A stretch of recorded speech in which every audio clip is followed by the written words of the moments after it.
Morning बच्चों। कक्षा 10वीं के बच्चे थोड़ा सा ध्यान दें। देखिए, अब चौथा सवाल है 15 cot a बराबर 8 है ना। तो cot a को इधर रखा, 8 इधर अपने साइड में है और 15 इसके नीचे चला गया, जैसा कि पक्षांतर का नियम होता है। और इसके बाद ये किसका सूत्र बन गया? आधार बटे लंब। ये काट का सूत्र बन गया। आधार को हमने 8x मान लिया, लंब को हमने 15x मान लिया। पाइथागोरस प्रमेय लगाया और हल करते करते बेटा यहाँ तक, यहाँ के बाद कर्ण का मान आया हमारा कितना? 17x है ना। 17x आ गया। और आपको सवाल ऐसे इसी तरह हल करना है, ठीक है। शॉर्टकट नहीं करना है, आपको इसी प्रकार से हल करना है। प्रैक्टिस हो जाने के बाद में जैसा होगा बताया जाएगा। फिर आपको मान किसका निकालना था? साइन ए का और सेक ए का। तो फिर यहाँ से आप निकाल सकते हो। साइन ए का मान क्या होता है? लंब बटे कर्ण। तो लंब का मान ये रख दीजिएगा और कर्ण का मान ये रख दीजिएगा, अपने आप आ जाएगा। इसी प्रकार सेक का मान क्या होता है? कर्ण बटे आधार। तो कर्ण का मान यहाँ से ले लीजिएगा और आधार का मान यहाँ से, है ना। तो अपने आप हल हो जाएगा। चलिए अगला एक क्वेश्चन था बेटा सातवां क्वेश्चन था। उसमें लिखा था cot a बराबर 7/8 है ना। तो पहला प्रयास आपका क्या होना चाहिए कि हमको लंब कर्ण आधार में दो चीज़ पता रहेगी और एक चीज़ जो नहीं पता होगी पहले उसको हल करेंगे, पहले उसको निकालेंगे। और उसको निकालने का एक ही तरीका है, पाइथागोरस प्रमेय। तो पाइथागोरस प्रमेय हमने यहाँ पर भी लगाया। जब इसको जोड़ा तो 113 आ गया। कर्ण का वर्गमूल लिया तो कर्ण स्क्वायर का वर्गमूल लिया, कर्ण आ गया। इसका वर्गमूल लिया तो केवल क्या है? एक्स। देखिए यहाँ थोड़ी गलती है, तो केवल कितना? एक्स अंडर 113 का वर्गमूल नहीं निकला तो 113 लिख दिया हमने, और एक्स स्क्वायर का वर्गमूल एक्स आ गया तो हमने एक्स लिख दिया। अब सवाल क्या था? सवाल ये था 1 + sin theta 1 - sin theta 1 + cos theta into 1 - cos theta का मान निकालना था। तो देखो ये वाला सूत्र ये बन जाएगा। कौन सा सूत्र बन जाएगा? ये बन जाएगा बेटा आपका a + b है ना, और a + b यहाँ, और यहाँ बन जाएगा आपका a - b। इसका मान कितना आता है? आप जानते हैं इसका मान आता है a² - b² होता है कि नहीं होता। तो ये वाला सूत्र बन गया। तो इसी सूत्र के हिसाब से मैंने एक का स्क्वायर किया तो एक आया, और साइन का स्क्वायर किया तो -sin² थीटा आया। इसी प्रकार से इसको भी हमने हल किया है ना, तो इतना आ गया। अब 1 तो 1 है, sin² थीटा इसका मान हमने कहाँ से निकाला? साइन थीटा का मान कहाँ से निकाला बेटा? यहीं से निकाल लिया है ना, यहाँ से हमने निकाला। क्योंकि साइन थीटा का मान क्या होगा? लंब बटे कर्ण। तो लंब कितना है? लंब देखो यहाँ कितना है? 8x है ना। तो 8x, और कर्ण कितना है? 113 √113। x से x कट जाएगा तो ये क्या आ जाएगा? साइन का मान आ जाएगा। तो साइन का मान क्या आ गया? 8/√113 है ना। इसी प्रकार कास का ही मान निकाल लेंगे, आप अपने से निकाल लीजिएगा। तो ये साइन का मान हमने रख दिया और यहाँ पे हमने कॉस का मान रख दिया, ठीक है। इसको हल किया तो 8 × 64 हो गया। क्योंकि स्क्वायर था इसलिए मैंने यहाँ पे स्क्वायर लगाया है ना। साइन थीटा का मान रखने के बाद इसका स्क्वायर था तो इसलिए स्क्वायर लगा दिया। और ये वर्गमूल का जो वर्ग करेंगे तो 113 ही रह जाएगा। और ये इसी प्रकार से इसको मैंने किया। फिर देखो ये फिर इसके बाद कैसे हल होगा? इसके बाद ये ऊपर वाला देखिए, यही वाला फार्मूला बन गया है कुछ इस प्रकार से, a/b - c/d। तो क्या करते हैं? इसका गुणा इसमें करते हैं और इसका गुणा इसमें करते हैं, इन दोनों गुणा। तो 113 का एक में किया तो 113 आ गया। फिर यहाँ कुछ नहीं है तो एक मान लो, इसका यहाँ किया तो ये आ गया, और बटे दोनों का 100, यहाँ 113 आ गया है ना। इसी प्रकार से बेटा इसको हल किया। 113 से 113 कैंसिल हो जाएगा। अब मान आपका क्या आ गया? 49/64। इसी प्रकार दूसरा है, उसी में आप देखेंगे किताब में तो लिखा है cot² थीटा बराबर 7/8। तो 7/8 का मतलब क्या हुआ? 7 × 7 = 49, 8 × 8 = 64। तो दोनों सवाल बेसिकली एक ही है।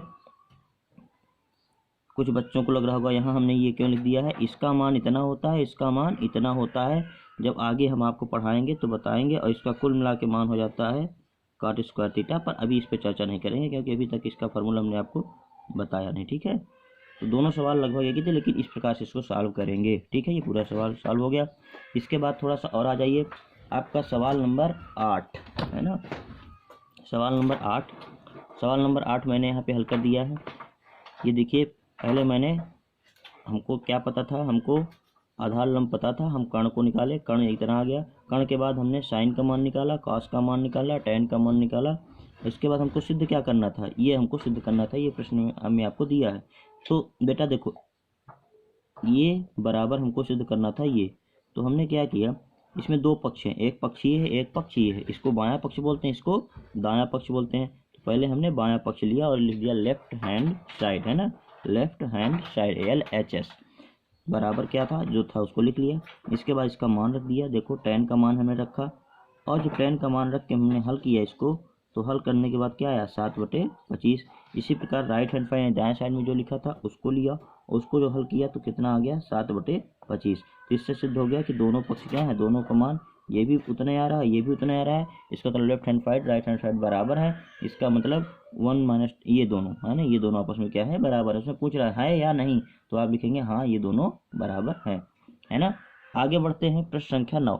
तो प्रश्न संख्या 9 में बेटा क्या है कि लिखा है इस प्रकार से लिखा है, एक त्रिभुज है ABC जहाँ पे कोण भी कितना है 90 अंश, है ना। तो ये तो 90 अंश हो गया, इसका मतलब क्या है कि 90 अंश के सामने वाली भुजा क्या हो गई, कर्ण हो गई, यानी AC क्या है, कर्ण भुजा है, ठीक है।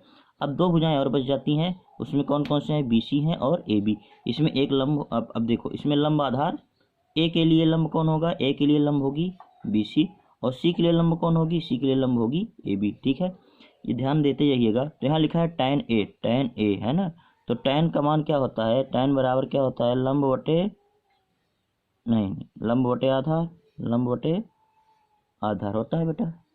तो लंब इसके लिए लंब कौन है, एक के लिए लंब कौन है ये, यानी इसका मान कितना है बेटा 1 दिया है, और आधार का मान कितना दिया है √3 दिया है, ठीक है। क्योंकि ए के लिए इसके लिए लंब ये है और आधार ये है, तो हमको ये दो भुजाएं पता चल रही हैं, हमको किसको क्या निकालना है, केवल कर्ण निकालना है। और कर्ण आप बहुत अच्छी तरह से निकालना जानते हो, कैसे निकालोगे, फिर वही तरह करोगे, जैसे लंब का मान मानोगे, फिर आधार का मान है ना, जैसे पिछले सवाल में माना है, फिर यहाँ पे आप लिखोगे पाइथागोरस प्रमेय, और लास्ट में आपका जो कर्ण निकल के आएगा वो आएगा कर्ण स्क्वायर, जो आएगा वो आएगा 1 का स्क्वायर प्लस √3 का स्क्वायर, तो ये हो जाएगा 1 + 3, तो ये हो जाएगा आपका 4, यानी कर्ण बराबर जो आएगा आपका वो बेटा आ जाएगा केवल 2, है ना। अब यहाँ आप x मान लोगे तो यहाँ 2x आएगा, लेकिन कुल मिला के कर्ण कितना आएगा 2, है ना।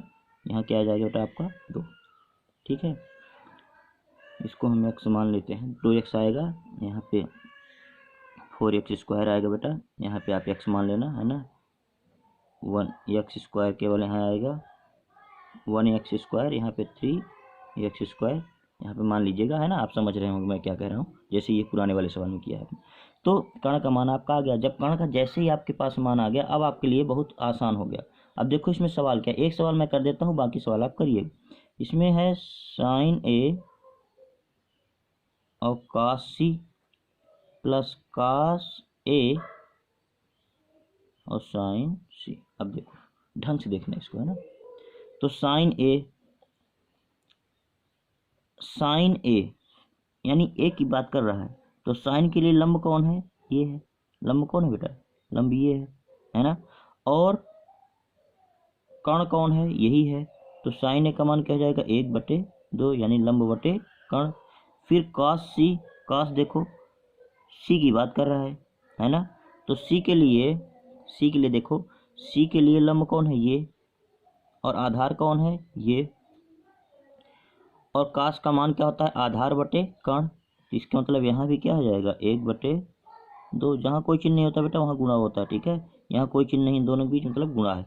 प्लस cos A का मान देखो, cos A, तो cos के लिए आधार बटे कर्ण, है ना। तो cos A के लिए आधार कौन है, यही है, ए से जो सटी हुई भुजा है, सामने वाली तो लंब होती है, तो ए के लिए आधार ही है, आधार बटे लंब, यानी √3 बटे कितना हो जाएगा आपका 2। और दूसरे भी क्या हो जाएगा अंडर साइन C का भी मान क्या हो जाएगा √3/2, आप हल कर लीजिएगा। ये देख लो थोड़ा सा, साइन C है ना, C है ये C, साइन के लिए लंब कौन है ये, लंब बटे कर्ण, तो ये आ गया। अब आप इसको हल कर लो, बहुत सिंपल है। तो ये हो जाएगा 1 और 2 दूनी 4, गुणा कैसे होता है भिन्न का, ऊपर ऊपर गुणा होता है, नीचे नीचे का। √3 का √3 में गुणा करेंगे बेटा तो आएगा केवल 3, और बटे 2 दूनी 4। तो ये आप देखो कितना कैसा बन गया, 1 धन 3/4, और बराबर हो जाएगा 4/4, बराबर क्या आ गया 1, है ना। इसी प्रकार से दूसरा वाला जो है उसको आप स्वयं से सॉल्व करिएगा, ओके। कुछ और सवाल हैं, एक आध ठो मैं उसको भी बता देता हूँ। जैसे एक है 5वां सवाल, मैंने नहीं बताया। पाँचवा में क्या है, पाँचवा में है बेटा सेक थीटा बराबर 13/12। तो कह रहा है कि बाकी चीज़ों को निकाल के दिखाओ, यानी सेक के अलावा साइन थीटा का मान, कॉस थीटा का मान, टेन थीटा का मान, काट थीटा का मान, इसके बाद कोसेक थीटा का। तो आप वेरी सिंपल, इसमें कुछ नहीं है। सेक का मान क्या होता है, सेक आप जानते हो कि क्या होता है, कर्ण बटे आधार, यही ना होता है। तो आप हल करो फिर। कर्ण का मान क्या मान लेना, 13x, आधार का मान क्या मान लेना है, 12x, और फिर पाइथागोरस प्रमेय यही वाली लगा देनी है ना। और पाइथागोरस प्रमेय आप लगाओगे तो आपको किसका मान आ जाएगा, आपका मान आ जाएगा लंब का, है ना। लंब का मान आ जाएगा, और लंब का मान जैसे आप निकालेंगे फिर बाकी चीज़ें, तीनों चीज़ें आपको पता है तो अपने आप सारे त्रिकोणमितीय अनुपात आप निकाल सकते हो। एनी डाउट, और कोई डाउट है तो आप बाद में चर्चा करिए। एक सवाल और है बेटा, इसमें लिखा है उदाहरण 8.13 है ना, एक आकृति इस तरह बनी हुई है, इस प्रकार से आप किताब में बनी हुई होगी, आप देखिएगा, है ना। और लिखा है P यहाँ लिखा है, और Q यहाँ लिखा है, R यहाँ लिखा है, यहाँ लिखा है बेटा 12 सेंटीमीटर, यहाँ लिखा है आपका 13 सेंटीमीटर। और कह रहा है, क्या कह रहा है, कह रहा है कि हम बताना हमको ये है कि tan P माइनस काट R का मान। तो tan P, अब देखो tan P पहले देखो, तो हमको ये देखो, ये क्या है, ये कर्ण है, कर्ण पता है, ये क्या है, लंब है ना, कुछ भी मान लो। कर्ण पता है, एक लंब होती है एक आधार, तो 12 13 ये पता है, तो यही भुजा कुछ होगी। पहले हमको इसको निकालना पड़ेगा, यानी इसी सूत्र से कर्ण के स्क्वायर बराबर लंब के स्क्वायर धन आधार का। जैसे ये पता चल जाएगा तो एक बार आप किसका मान निकालोगे, एक बार आप निकालोगे पहले क्यू आर का मान निकालोगे, भुजा क्यू आर का पाइथागोरस प्रमेय से। फिर इसके बाद आप tan P का मान निकालोगे। tan P का मान कैसे आएगा, tan P का लंब बटा आधार होता है, तो इतना बटा इतना हो जाएगा, है ना। और इसका मान निकला रहेगा आपके पास। इसके बाद आप काट आर का निकालेंगे। काट आर बराबर क्या होगा, ये आर ले लेंगे, तो उसका भी क्या होता है, आधार बटे लंब। तो इसका इतना बटा इतना कर देंगे, और जो भी आएगा आपका उत्तर हो जाएगा। ठीक है बेटा, तो कर लीजिएगा, उसमें घटा दीजिएगा। इसी प्रकार एक प्रश्न और है, 6वां है, उसमें लिखा है कि यदि ए और बी न्यून कोण हो, न्यून कोण का मतलब पहले समझ लीजिए, जो कोण 90 अंश से छोटे हैं उन्हें न्यून कोण कहते हैं। ठीक है, 0 से बड़ा और 90 से छोटा। और जहाँ काश ए बराबर काश बी, तो दिखाइए ए बराबर बी। ये क्लास में थोड़ा डिस्कस कर देंगे, छोटा सा है पर थोड़ा सा बहस करने की जरूरत है इसमें, है ना, फिर क्लासरूम में करवा देंगे। 10वां सवाल मैंने नहीं बताया, 11वें पे चर्चा भी नहीं हुई, 10वां फिर अगर करिएगा प्रयास, ना हो पाए तो फिर बोलिएगा।